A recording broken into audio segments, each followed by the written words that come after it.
കുക്കുറുമ്പൻ എല്ലാവരും ഹാപ്പി അല്ലേ? നവംബർ 14 ദേശീയ ചിൽഡ്രൻസ് ഡേ ആണ്, ബാൽ ശിശുദിനാണ്. അതോടൊപ്പം തന്നെ വേൾഡ് ഡയബറ്റിസ് ഡേയുടെയാണ്. നമ്മുടെ ഇന്ത്യ ഇന്ന് കുട്ടികളുള്ള പ്രമേഹത്തിൻ്റെ ലോകത്ത് 2ാം സ്ഥാനത്ത് നിൽക്കുന്നൊരു അവസ്ഥയിലാണ്. ഒരുപക്ഷെ നമ്മൾ കുട്ടികൾ കൊടുക്കുന്ന ഭക്ഷണവും കുട്ടികളുടെ ഇന്നത്തെ ജീവിത ശൈലിയും കുട്ടികളിൽ പോലും പ്രമേഹത്തെ വിളിച്ചു വരുത്തുന്ന സാഹചര്യം ഉണ്ടാക്കി എന്നുള്ളതാണ്.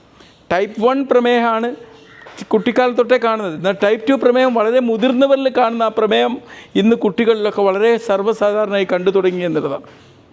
അപ്പോൾ തീർച്ചയായിട്ടും ഈ ബാലദിനത്തിൽ, ഈ ഡയബറ്റീസ് ഡേയിൽ, രണ്ടും കൂടി കമ്പൈൻഡായ ഒരു ദിവസത്തിൽ നമ്മുടെ കുട്ടികളെ പ്രമേഹം വരുന്നത് തടയാനും ഭാവിയിൽ വരുന്നത് തടയാൻ പോലും സഹായിക്കുന്ന രീതിയിലുള്ള കുറച്ച് കാര്യങ്ങൾ പറയാമെന്നാണ് ഞാൻ വിചാരിച്ചത്. മാത്രം കണ്ടുകൊണ്ടിരുന്ന ടൈപ്പ് 2 പ്രമേഹം പോലത്തെ പ്രമേഹങ്ങൾ ഇന്ന് കൊച്ചു കുട്ടിക്കാലം തൊട്ടേ കടന്നു വരുന്നത്. കാരണം വാർദ്ധക്യത്തിൽ അങ്ങ് കിടപ്പിലായാൽ നമ്മൾക്കുണ്ടാവുന്ന ഒരു ജീവിത സാഹചര്യം ഇന്ന് കുട്ടിക്കാലം തൊട്ടേ നമ്മൾ കുട്ടികൾക്ക് ഉണ്ടാക്കിയതുകൊണ്ടാണ്. നമുക്കറിയാം, ഇന്ന് കുട്ടികൾ കൂടുതൽ സമയം, പണ്ടൊക്കെ നമ്മൾ കുട്ടിക്കാലത്ത് എന്ന് പറഞ്ഞാൽ സ്കൂൾ വിട്ട് കഴിഞ്ഞാലും സ്കൂളിൽ പോകുമ്പോഴും ഗ്രൗണ്ടിലൊക്കെ ഇങ്ങനെ കളിച്ച് നടന്നൊരു കാലമായിരുന്നു. കില്ലിയും കോലും കളിച്ചും നാട്ടിലിങ്ങനെ പലതും കളിച്ച് എന്നും ആക്ടിവിറ്റീസിലായിരുന്നു. പക്ഷേ ഇന്നത്തെ കുട്ടികൾ അതല്ല. അവർ കൂടുതൽ സമയം ഇരിക്കുന്നു, കുറച്ച് സമയം ചലിക്കുന്നു. പിന്നെ അന്നൊക്കെ എന്ന് പറഞ്ഞാൽ നമുക്ക് മുഹമ്മദ് ഖാൻ്റെ കടയിലൊക്കെ പോയി കഴിഞ്ഞാൽ ഒരു ചെറിയൊരു കാറുമുട്ടായിയും കുറച്ച് നെല്ലിക്കയും അല്ലെങ്കിൽ അങ്ങനെയൊക്കെ ആയിരുന്നു കഴിച്ചുകൊണ്ടിരുന്നെങ്കിൽ ഇന്ന് കൂടുതൽ കലോറി അടങ്ങിയ, കൂടുതൽ ഷുഗർ അടങ്ങിയിട്ടുള്ള സ്നാക്കുകളാണ് കൂടുതൽ കഴിക്കുന്നത് എന്നുള്ളതാണ്. എവിടെ നോക്കിക്കഴിഞ്ഞാലും വ്യത്യസ്തപരമായിട്ടുള്ള ഇമ്പോർട്ടഡ് ആയിട്ടുള്ള ബിസ്ക്കറ്റുകൾ, കുക്കികൾ, അതുപോലത്തെ ഐസ്ക്രീമുകൾ, ഇതൊക്കെ കഴിച്ചിട്ട് ഷുഗർ കൂട്ടുന്നൊരു സാഹചര്യം ഉണ്ടായി എന്നുള്ളതാണ്.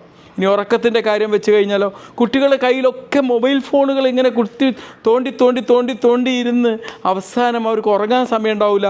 രാത്രി കാലങ്ങളിൽ പോലും കുട്ടികളൊക്കെ ഫോൺ കോളുകളൊക്കെ മുഴുകിയിട്ട് അവർ ഉറക്കം ത്യജിക്കുന്ന സാഹചര്യമുള്ളത്. ഇതെല്ലാമാണ് കുട്ടികൾക്കിടയിൽ പ്രമേഹം ഇത്രയധികം ഉണ്ടാക്കിയത് എന്ന് വേണം നമുക്ക് പറയാൻ. ഒരു ഷുഗർ ട്രാഫിക് ജാമായിട്ട് നമ്മളെ കുട്ടികളുടെ ശരീരം മാറിക്കൊണ്ടിരിക്കുകയാണ്. തീർച്ചയായിട്ടും ഈ ഷുഗർ ഉണ്ടാക്കുന്ന ട്രാഫിക് ജാമിൽ നിന്ന് മോചിതരാവാൻ വേണ്ടി നമുക്ക് കുട്ടികൾക്ക് എടുക്കാൻ പറ്റിയ കുറച്ച് ഫൺ ആക്ടിവിറ്റീസും നമ്മൾ രക്ഷിതാക്കൾ കൂടി ചേർന്ന് ചെയ്യേണ്ട കുറച്ച് കാര്യങ്ങളുമാണെന്ന് പറഞ്ഞു തരുന്നത്.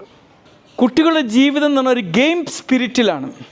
നമുക്ക് പ്രമേഹത്തെ ആട്ടി ഓടിക്കാനുള്ള നമ്മുടെ ചലഞ്ചും ഇതേ സ്പിരിറ്റിൽ തിരഞ്ഞെടുക്കാം. നമുക്കൊരു ഫ്രൂട്ട് നിഞ്ച ഗെയിം പോലെ നിങ്ങളുടെ മുമ്പിലേക്ക് ഒരു കേക്ക് അല്ലെങ്കിൽ ഒരു കോള അല്ലെങ്കിൽ ഒരു ചോക്ലേറ്റ് അല്ലെങ്കിൽ മറ്റെന്തെങ്കിലും ഷുഗർ അടങ്ങിയ ഭക്ഷണം വരികയാണെങ്കിൽ നിങ്ങൾ സ്വയം ചോദിക്കുക, ഇതെനിക്ക് വേണ്ടതാണോ അല്ലെങ്കിൽ ഇതെന്നെ നശിപ്പിക്കുന്ന ഒരു ഷുഗർ വില്ലനാണോ? ആ ചോദ്യത്തിന് നിങ്ങൾക്ക് ഉത്തരം കിട്ടുമ്പം നമുക്കതിനൊരു ഹെൽത്തി ചോയ്സ് തിരഞ്ഞെടുക്കണമല്ലോ.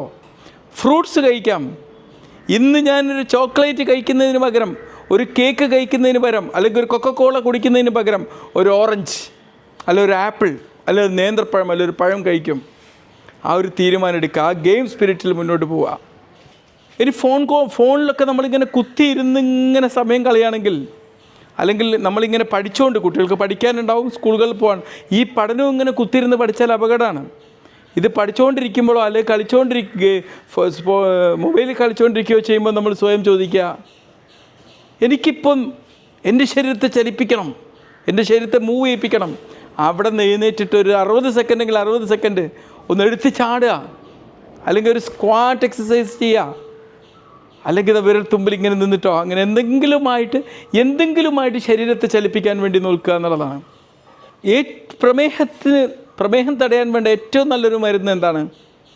പ്രമേഹത്തെ നമ്മുടെ രക്തത്തിലെ ഷുഗറിന് ഒഴിവാക്കാൻ പറ്റിയ ഏറ്റവും നല്ല മരുന്ന് എന്താണ്? അത് വെള്ളമാണെന്നുള്ളതാണ്.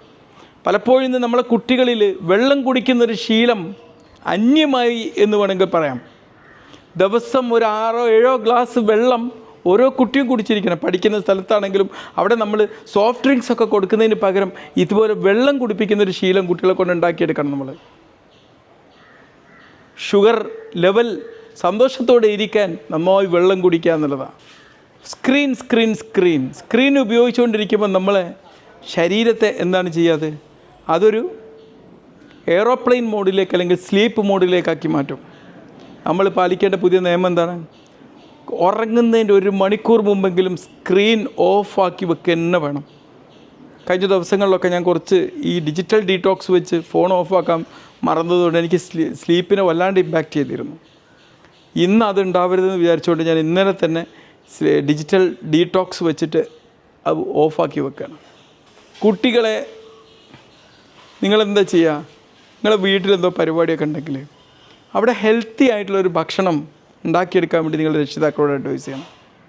വെളുത്തരി അതൊക്കെ ഉപയോഗിക്കുന്നതിന് പകരം മട്ടരി, റാഗി, ഓട്സ് ഇതൊക്കെ ഉപയോഗിച്ചിട്ട് ഒരു ഹെൽത്തി ഭക്ഷണ രീതി കുടുംബങ്ങളിൽ ഉണ്ടാക്കിയെടുക്കാൻ വേണ്ടി പ്രവർത്തിക്കണം. നിങ്ങൾക്കൊക്കെ നിങ്ങൾക്കും ഏറ്റവും പ്രധാനപ്പെട്ടത് നമ്മൾ മരിക്കുന്നത് വരെ നല്ല ആരോഗ്യത്തോടെ ജീവിക്കുക എന്നുള്ളതാണ്.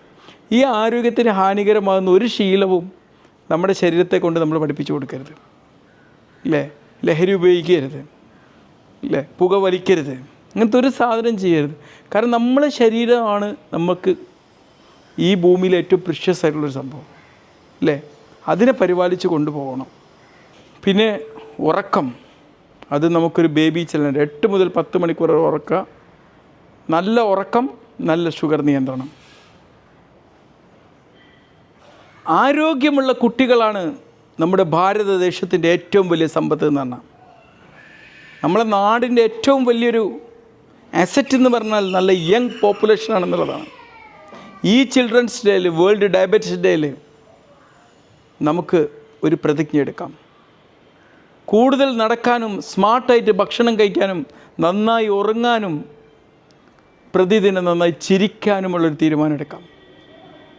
ഇന്നത്തെ സന്തോഷമുള്ള കുട്ടി നാളത്തെ മുതിർന്ന ആരോഗ്യവാനായൊരു പൗരനായിട്ട് മാറും എന്നുള്ളതാണ്. ഒരിക്കൽ കൂടി എല്ലാവർക്കും ശിശുദിന, പ്രമേഹദിന ആശംസകൾ നേരെയാണ്.